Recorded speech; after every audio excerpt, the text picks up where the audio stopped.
Hello and welcome to Obscura Undead, taking on and interviewing James Edwards from Male Tears. Long anticipated, as we have now reviewed two of your albums. We have a new review coming out that you haven't seen yet. And, oh boy. Yeah. So hello, James. Thanks for joining us. Yeah, great to be here. Love this channel. Oh, cool. We love what you do. So we definitely felt like it was necessary to have you come on and shed the good word of what Male Tears is all about. So do you want to go ahead and kick it off? Tell us a little bit more about who and what Male Tears is. Oh, hey. So hello, everyone. I'm James. I'm the head honcho of Male Tears, which is it's an electronic kind of like mutant disco, like dark wave band, taking a lot of influence from things like the Virgin Prunes and Laura Branigan. And we really like just combining, like the that 80s kind of 70s sort of like a post-punk kind of writing with kind of disco influences and things like Erasure. So that's what we're about. And, me as a person, I'm very nice. I'm a very nice person to everyone. And so that's a key to success. The other member of the band is Frank Shark, and that is the keyboardist. And he just recently joined like a few months ago, but like it's been going pretty strong so far. And, our mission is just to continue making dance music. We just like making club music that like people want to move to. And that's pretty much it. Awesome. Definitely those 80s influences are totally there in your music. We've really had a hard time pinpointing, like we're like, man, this would definitely be played in like a club in 1984. We're hearing the Laura Branigan, we're hearing the post-punk sounds, we're hearing the new wave influences of like Missing Persons and like all of that, Pet Shop Boys even to some degrees in there. It's just great melange of dark 80s goodness that you really don't get, that you definitely want to hear being played in a club. Like it will get you moving. So what inspired you guys? Like you said, Frank came on recently as the keyboardist. What got you motivated to make this kind of sound? What brought you into that? From my perspective, I guess a lot of people have experiences just like thinking of their parents' music as like, their dad's music is like classic rock or something. So a lot of people grew up listening to like things like AC/DC or Bon Jovi. But my dad was a DJ in like the late 80s. So in the LA like club circuit, I think like in East LA. And that means that like I was exposed to like a ton of like Italo disco and like freestyle music and high energy, which I think is the more appropriate term. I think the only people that are actually making like Italo right now is like Nuovo Testamento, because they're actually from Italy, right? Right. So like, yeah. I think what I do is more high energy, which is like that's like the vein of like Divine's music or something. But anyway, yeah. So like I grew up like listening to that kind of stuff, and my dad eventually was like a failed DJ. So I'm kind of just picking up the torch, just making sure that we keep that sound going. That's what inspires me. I've always been wanting to just like make things that are cool to me. And I know that like in the meta sense, like it's really not, but like I think that things that I feel like are cheesy and stuff like that, like I feel like there's something so genuine about it though, like there's something that was like not actually like pretending to be cool in that kind of sense, even for the time, a lot of stuff, because it was like foreign, like the European bands, those all like have just like this sense of like, it's fruity and it doesn't care, it's like very like that, and I think that's always attracted me. But at the same time, that's like what really attracts me to like the I guess, the G word, the goth sound of like the 80s, if we're going to be that presumptuous, I think that stuff is also like very much kind of just like what I prefer to think of as like a twisted kind of like perversion of 80s pop, like a lot of like those old bands, like, the I'm not going to list like the five, but you know, all of those bands, the classic ones, Right. I think those are all just kind of like, they're also like just pop bands, you know, and They are. I mean, like take a band like Soft Cell or yeah. Soft Cell or like Bronski Beat, and they took that disco dance sound, they made it Mm. dark, they turned it on its head, and they made fun of it and relished and loved it all. And I feel like you're like the natural progression of bands like that. Yeah, definitely. I think my heart is like in my heart remains like somewhere firmly in like that kind of like bridge, that in between where like Soft Cell, where Mark Almond was like buddies Right. with like a lot of the people like part of the Batcaver scene, you know. I think he's the one who like in legend, according to legend, like he called I think it was Andy Sex Gang, he called him the Gothic Goblin of blah I've blah read blah. that. Yep. Mm-hmm. Yeah, so I feel like that's kind of like, and then I know that they collabed on a single as well. So I think like that is kind of like, oh yeah, like this is kind of like this niche that like I can totally like, you know, sink my teeth into. Cause like, it's kind of like a mix of all of those things. And as well as like the song, Baby Turns Blue, like there's a remix of it by the Virgin Prunes. That's like super, I don't know, like there's something like kind of like twisted about the whole lyricism of it, but like, and it's kind of sinister sounding, but like it's undeniably like very much a pop song. Right. And they still play that like at the clubs. Like I hear that all the time, you know, because basically a goth club is an 80s club. So And it's funny you say that because like, and I still play that when I spin as well. yeah. But you talk about like your father being a DJ. I cut my teeth. I was a child in the '80s, so I listened to a lot of new wave because of aunts and uncles, and even my own father, who was into a lot of post punk and new wave music back then. And then in the '90s, as I was coming up into the club scene, I was living in Atlanta, and there was a radio station, and they would play. It was the House of Retro Pleasure. And the DJ was from LA. He was from K Rock. He had spun on K Rock back in the '80s. And I guess at that time, they were one of the few parts of the country that was playing all this new music coming out on mainstream radio. Having been to LA recently myself, like in the last few years, I know K Rock is still kind of around. I don't know if they're doing that alternative format anymore, but back in the day, they were huge. They introduced all these new bands, and there was a definite LA sound that came out of that, which I'm wondering, was that influential on you, that LA new wave sound? Yeah, totally. Because here's the thing is that like there's just so much music history here. And then I think it's also because it's just so like multicultural, like the more south of California that you go. So like I feel like there's just like this blend of different influence going on. Cause you know what's funny is that like I grew up also like listening to like rock en español and stuff like that, which I didn't realize till like when I was a teen. I was like, oh, this is just new wave in Spanish, you know, like, and then like there's this band called Cafenes or Cafianes. They're like a Mexican band, but like they look like The Cure, and like their sound is like very like it's very like psychedelic furs, you know. So like I think that there's just like a lot of European influence just soaking up over here in this side of the country. And it must be because there was some kind of point of access for people that live down here.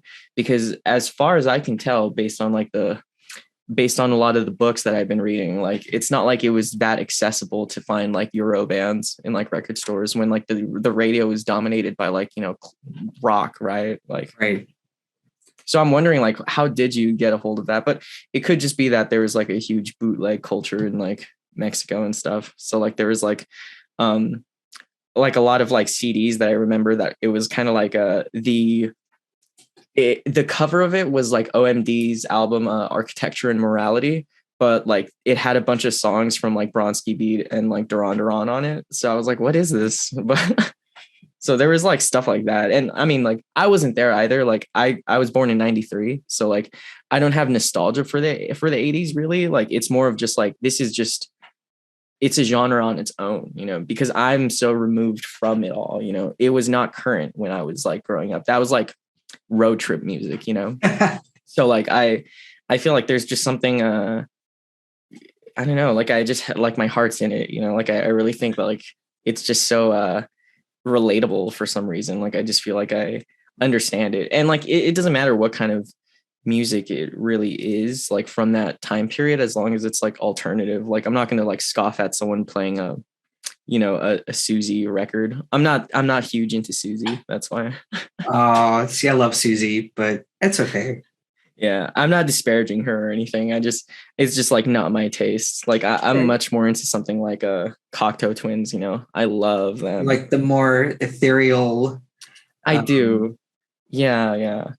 Like I also have been really getting into like Lycia and stuff like that, which is like so removed. But like the thing is that like it's just like if there's drum machines and like a pretty vocal and like lots of reverb. I got to tell you, if you took what you're doing with like the guitars of Cocteau Twins, I, as a listener, I would be in heaven, because I love like all that heavy reverb and chorus, but I love it when it's married with like beautiful synth. So if you ever, I want to do that. Yeah, yeah. I do want to get guitars because like I want to expand the band into being like a full on kind of nice, basically like have like a sort of a, what's that band that like there's a lot of really good groups that are doing like that nice combination that I like, where it's like a drum machine, but pretty much everyone is like playing an instrument besides that, like Choir Boy or like Crew Lies. You know, those bands don't have drum machines. I mean, they have drum machines, they don't have drummers, you know. So I want to expand that way and like add like full on like some guitars and like make it like a couple songs where it's just it breaks out into like a dream pop thing, you know, or like a ethereal wave thing right before like we hit another disco song or something. Like just I just like different types of music. I couldn't ever just stick to like doing one kind of thing forever. Oh, I'm totally with you, because like even as we've been talking, like you mentioned like Susie, like I love Susie, but I also like heavier goth rock too, like The Wake or I was about to say The Wake. I freaking like, love The Wake so much. So I'm kind of all over the map. But when like you had been popping up on my social media feed a lot, as from whoever's running, I mean, I'm sure it's probably you. It's just me. Yeah. But you've done a great job like marketing the band, or marketing your project. And, you've kept it fresh with like funny memes. You've been entertaining, like you have even though you're not from that era, like you've tapped into that vein very nicely. And you've been able to repackage it for a new era. A new generation, I guess. I think it's probably some of the same generation, like, Oh, right. So like, like people, that are in their 20s would look at this and be like, wow, this is pretty cool. People that are perhaps like Gen X, like me, would be like, wow, this is really rad. Like that. I know this sound. I've heard this before, and I just can't pinpoint exactly who, what, where, when. But so that kind of leads to the fun question here. Since we're talking 80s nostalgia, if you could go back to the 80s and you had to choose a mode of transportation to get there, like a DeLorean or a TARDIS or a hot tub, what kind of time machine would you have to get back to the 80s? I think I would probably, in a more kind of like, I guess like neo sci-fi kind of way, I would probably do like take a pill that kind of puts you in a trance, and it's very Dune-like. Like basically like out of Dune, like I would maybe not a pill, but like I would just kind of try and tap into like memories of like generations past, and maybe try and like live through that. But like, what would I do there once I got there? I'd probably just go to a ton of shows that are just like deemed legendary, like. Is any specific time? That question comes from Mouse. Mouse is like, what year in the 80s would you go to? I would probably go to 84, 85, like, cause that's like whatever year it was that Sisters of Mercy played at the Royal Albert Hall, cause like, that's just like, that is, like that was the waking point, you know what I mean? So like, I think that just like watching that on my computer, like every now and then, cause I have a rip of it, like the highest quality I could find. Like, I'm just like, woo, look at them go. Like it would, and it never happened again, but like, it's just the whole history of Sisters of Mercy is just so hilarious to me. Like, but yeah, I would probably do that. I would take a chance to see like Depeche Mode in their youth. I'm talking like pre Alan Wilder. I'm talking like when Vince Clarke was still in the band and they still were like teetering their synths on top of like milk crates and like stuff Wow. like that. Like I just, because I see so many bands like that now where they're just kind of like these I mean, I don't want to say kids, they're probably my age, but people with just like their synths, and they're just kind of making like this minimal kind of stuff, and like I think that that's so kind of charming. Like I like that a lot, because it's kind of just like being a band, like a rock band, but just using Right. synths instead. Like I think there's something just so like novel about that. Like I think it's great. Um, yeah. To me, it's very DIY because it's like you've only got the synth and your vocals to work with. And some of these smaller bands, like you said, they're not even doing vocals. It's just like straight out just instrumental. Um, I know they've been around for a few years, but we went and saw ACP Pro, who's a synthwave band. And that's all it was like they had visuals up on a screen. It was just two guys with the synth, no vocals. And that was it. And it was just like, and it's almost like a poppier, cleaned up style of what I've seen from like maybe some of the Witch House type bands. Oh, But speaking of which, Witch House. Well, what do you think of that? I never really listened to a lot of it before. I think the only band I was really familiar with until recently was like Crystal Castles. And Mouse has been spinning a few Witch House shows, so I've gone to a few concerts with her, and it's not 100% up my alley, but it's very interesting. It's just very like the crowd was really. I hate saying it was like kind of like they were all. I mean, it didn't help that the opening band was a grunge band, so it was like a grunge band with like a EBM band, and then the main act was a Witch House. So the audience was really weird. So it's like you had these like people all in flannel and the work boots and the grunge look, and then you had like the slick PVC EBM crowd, and then you had I don't even know what to describe the Witch House crowd as, like maybe like Killstar, everybody like so it was a really weird, and the sound I just don't know what to make of it. I don't know 100% if I like it. Okay, I love hearing perspectives of Gen Xers, for stuff. Like I really want to know like what it's like, because like I have a few friends that are like Gen X like punks, and like they say that like I mean like they find it palatable, like our stuff, like Meltier's stuff, because like to them it's just like it's new wave, like it's part of the part of the crowd, But like sometimes like I've seen a band that was like, what do they make? They basically made like kind of like dark dubstep, I guess, it was like very like Witch House is kind of right. It's like very like blown out heavy bass stuff. Mm-hmm. And like people kind of just like turned their noses to that band. And I was like, oh, I forgot how hardcore punks are about like showing how much they don't like something, Right. Yeah. I mean, like I said, I didn't hate it. So I've seen two bands now, and both were good. And it was just, God, I don't even know how, like you said, like one band had no vocals at all. That was Set. And Set, really nice guy. He's Gen X. He's, and his show was like super dark, super creepy. And it's that low, that almost dubstep, like the really heavy bass, like kind of confuses me. Like you've got this really light, airy stuff playing, and then all of a sudden it just drops, and it's like, whoa, where did that come from? Mm-hmm. And I think it's a little jarring, maybe for some people, and that's why I think for myself, I'm just not sure quite what to make of it yet. But I know it's been around for a while. Yeah, at least a decade at this point, right? But I just think it's kind of like funny, like when I go to like, quote unquote goth night sometimes, and like they play like some Witch House stuff, but like in a way it kind of blends when they're like putting on stuff like depending on like what Witch House they're playing. Sometimes they play some stuff that's like Lycia, like something off the Cold album. And I don't know, there's kind of like, there is a through line. I think there's like some of it happening, but like either way, I'm like, I came to listen to like Corpus Delicti, like what's going on here? Yeah, it's very, I mean, it's very different. And, but but even within the goth scene. And so I was talking to somebody earlier, and they're like, oh, because they're in a band. I'll just say this. They are in a band. and Mm-hmm. it's a goth rock band. And I said, like I'm going to be interviewing Male Tears later today, and I'd still like to interview your band because we've been talking about doing an interview. And they were like, "Oh, I really need to give them a second listen because I guess whatever they heard the first time around maybe wasn't their cup of tea."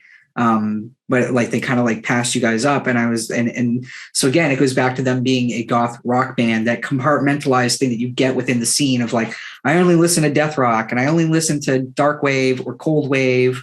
um but we're such a small scene, we kind of have to band together. Yeah, yeah. I mean, yeah, definitely. There's a point where I feel kind of like like what does this have to do with anything? Like I don't know. Like I've been to like what's real depressing is like going to those kind of like nights, those event like a goth or dark alternative Right. event, and during December when like every club just wants to be so like Christmassy, that Right. it's hard to pull it off with all like, like trying to feel they've got like a giant like inflatable like Santa Claus like off to the side at the dance floor, you know what I mean? I think it kills the vibe.